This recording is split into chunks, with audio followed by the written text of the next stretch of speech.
Welcome to Living Chassidus. Together, let's live the Chassidus we learn.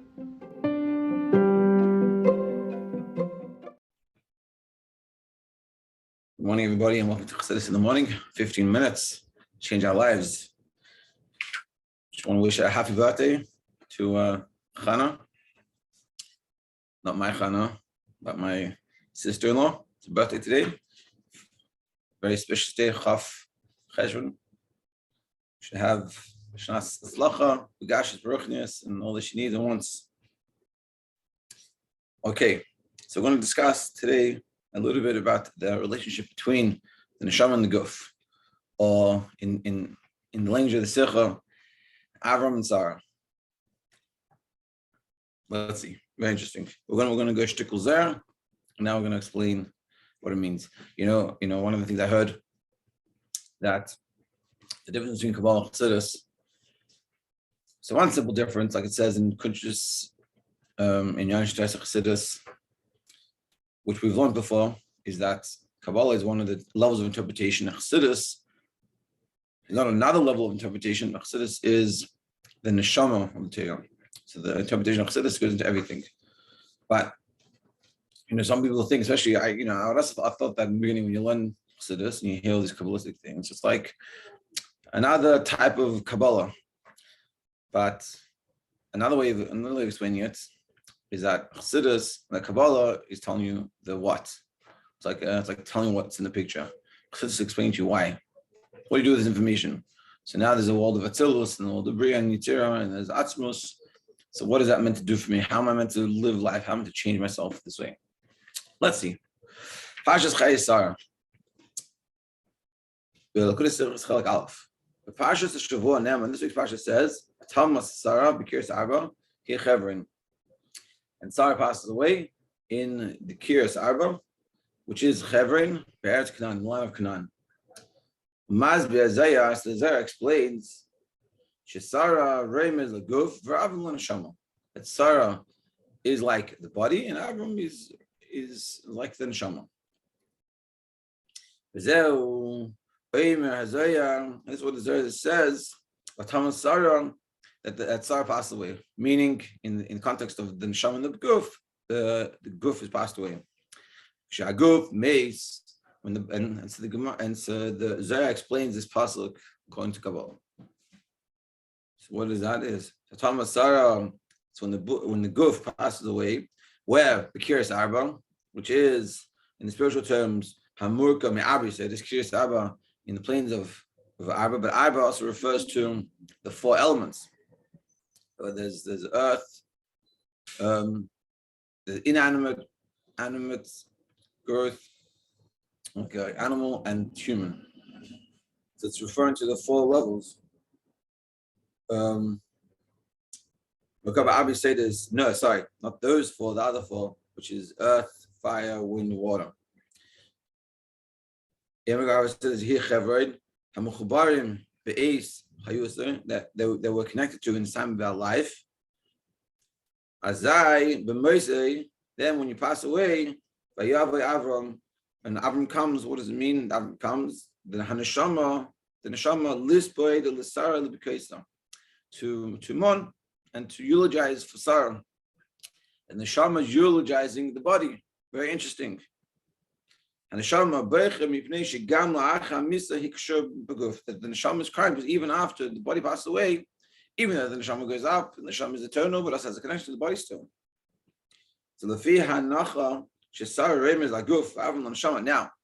based off what this Zohar is saying, is that Sarah is in the neshama, is a guf, and Avram is in the neshama.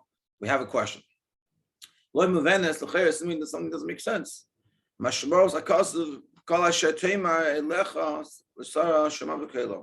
Everything that Sarah says, you should listen to her voice. Hashem said to Avram that he should listen to Sarah. Sarah wants to kick out Yishmael, and Avram doesn't want to.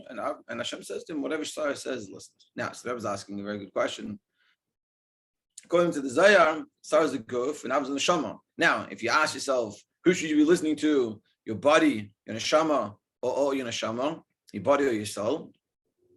Who would you say? Of course, if I want to make the right decision, I should listen to the neshama. The neshama knows what's best. The neshama is connected above.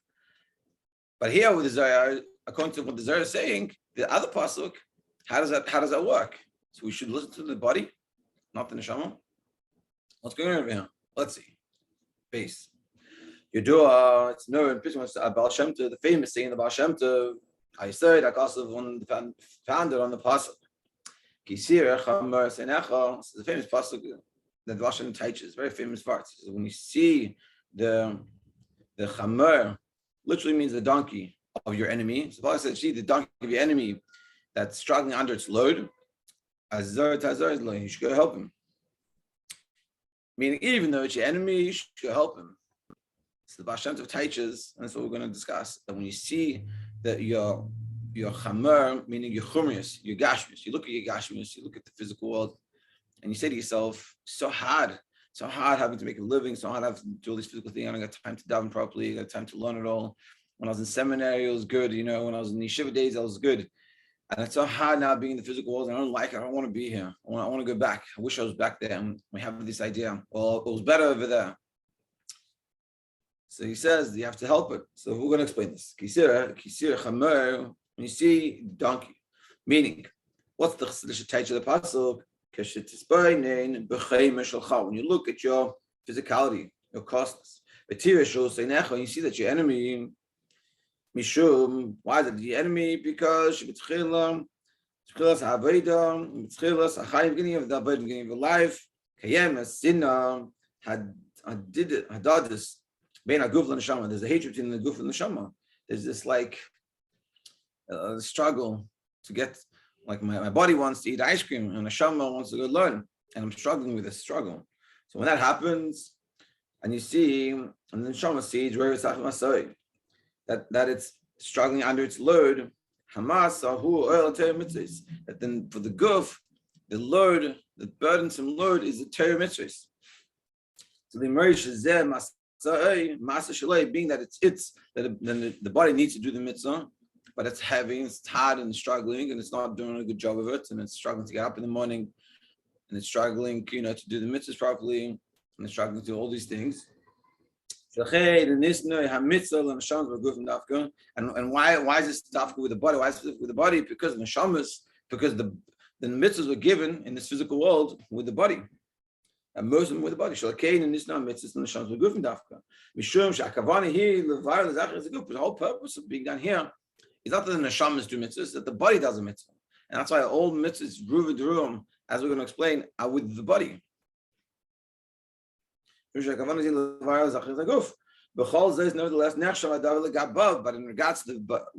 regards to the guf, the body, even though the mitzvahs have to be done with the body has a struggle with it. Kamasa, it's a load, it's a burden. But it doesn't have any desire. The body doesn't want to get up in the morning and learn chassidus. The body wants to go sleep in. The body doesn't want to go to bed on time so you can get up in the morning and learn chassidus. But the body wants to go schmooze and hang out and waste the night away. The body doesn't want to eat healthy food and take care of ourselves so we can have a healthy, productive life. The body wants to just sit around, eat pizza, drink beer, and waste the day away. And because of that, it's a hassle. It's a burden for the body. This whole thing. So how do we deal with this? So just to recap, we explained from the Zohar that the Zohar talks about that Sarah is the body and Avram is the neshama, and according to that, and then that's the whole discussion with Kiryas Arba, with Sarah passing away, and Avram is crying, and the neshama cries for the body because the neshama is connected with the body.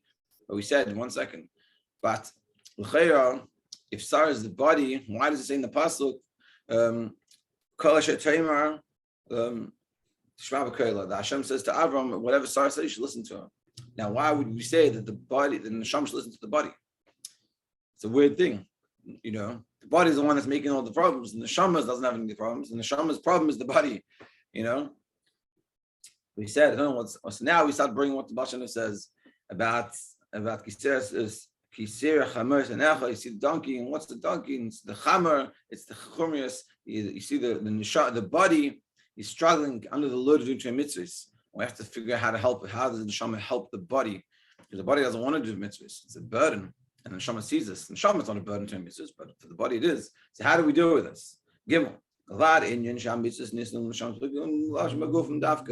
the fact that the mitzvahs are given to a neshama in a body, so that's to deal with the body.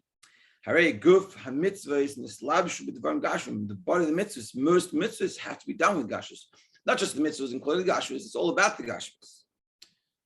It's not just even physical mitzvahs, like giving tzedakah, you have to use your physical hand, or putting on tefillin, use your physical hand, a lot of showers kind of with your physical hand. Even a mitzvah that is spent on the heart could go in, for example, mitzvahs emunas hayichud, like the mitzvah of unity and belief in God. What's the physicality of believing in God? God says, "Hey, look, we have to feel it in our physical. It has to physically change. We talked about this before in the other sikhs, that it should affect us to the point that we feel different. And when we learn something, and it's not expected to happen learning it once, but when you learn something a few times, you really try to connect with it, you try to live with it, it gets you emotional. And that's how it should be.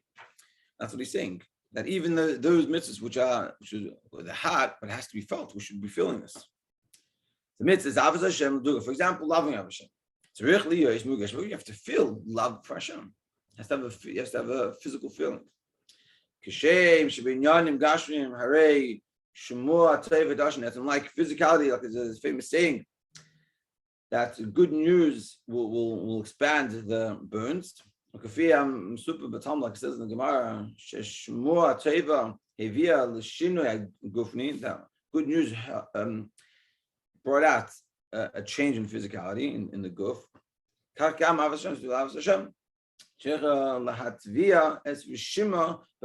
Loving Hashem should have an effect on the physical body.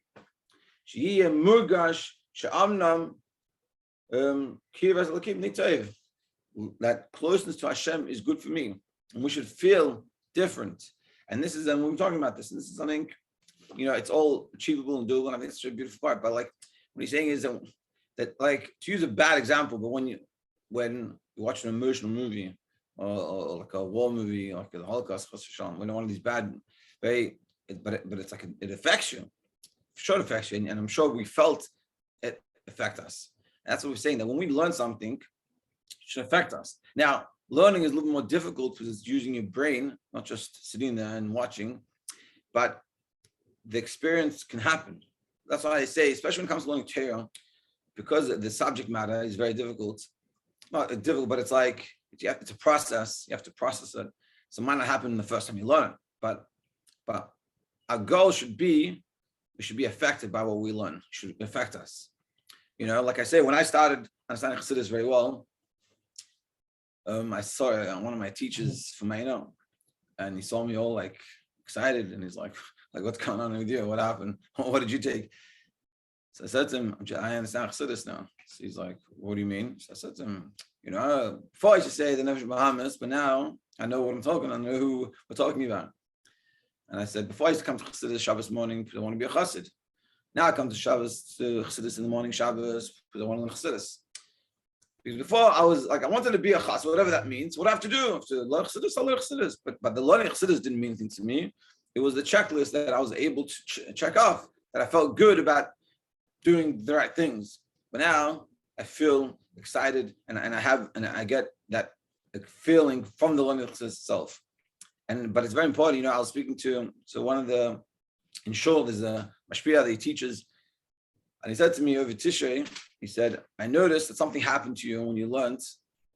It was this chassidus. We've been learning for a while already. I learned a few mamarim, I learned a few sikhs, and these sikhs, I really connect with you. He said, I don't know what it was. In the beginning I was like, I don't know, like I enjoyed all of it and everything was good. But then I realized what he was talking about. And what had happened, the ones that he was talking about that I got more affected, or he saw a change within me, was because I did chazar on it. And I realized the other ones I learned once a week, come to shul, I listen, and I get excited. But that's it. Whereas the other ones that I really connected with, and really he saw a change within me, it's because I was going over and I was learning it. And this is very important. It's like a simple example is this shiur. We listen to it, it's nice, and it's better than nothing, it's very good. But if you get a chance to go over it, or look at it inside, or listen to the shiur again, and really and you'll have a whole different experience. Yeah, I'll just finish with the last paragraph.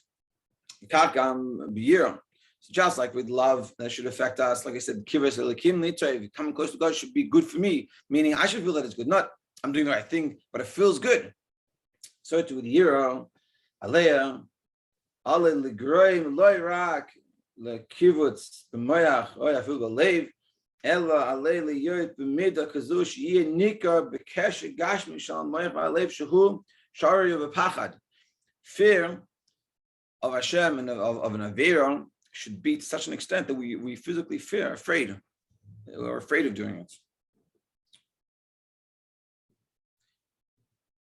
Yeah. Yeah, like we see, just finish up with the story that he brings on here. That's what we're saying. We're saying it's just like love. You should feel love and you feel it. And like Kiva's looking into it, that coming close to God should feel good for me. So too with fear, we should have that feeling of fear. Like I'm afraid of running on the road. It's uncomfortable. So too, when it comes to doing it, so that we should be able to produce that feeling within us. Like it says in the story, he's bringing down the story. The whole Indian, like every idea, the Rebbein gave us an example. Let's see. So with this idea of Yira, we have an example from Alter Rebbe. Super, our Rebbein Zaken, it's talked about by the Alter Rebbe. So when he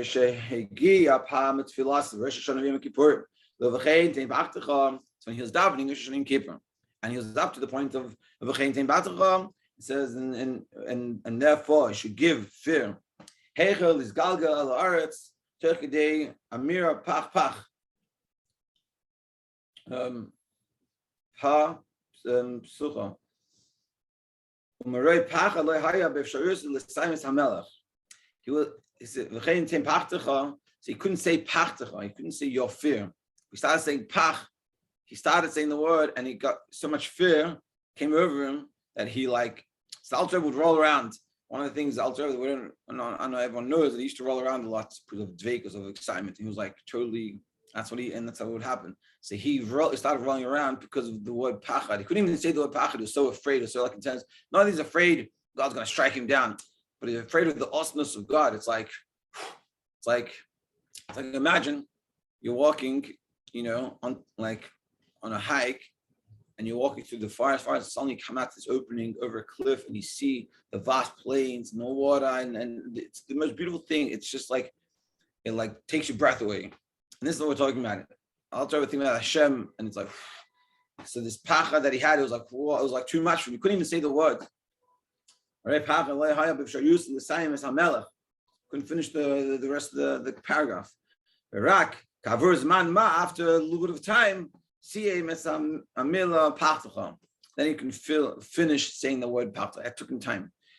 And so what we're learning here, continue tomorrow, what we're learning here is that when we do Judaism, and now Judaism is being done, and this is for sure, if we have this and we work on this, it's so good that our kids can see it, and they see that we're emotional. We sing a song, or you read something, you learn something, and they see you get emotional. It has an impact on them. Wow, this person really lives this stuff.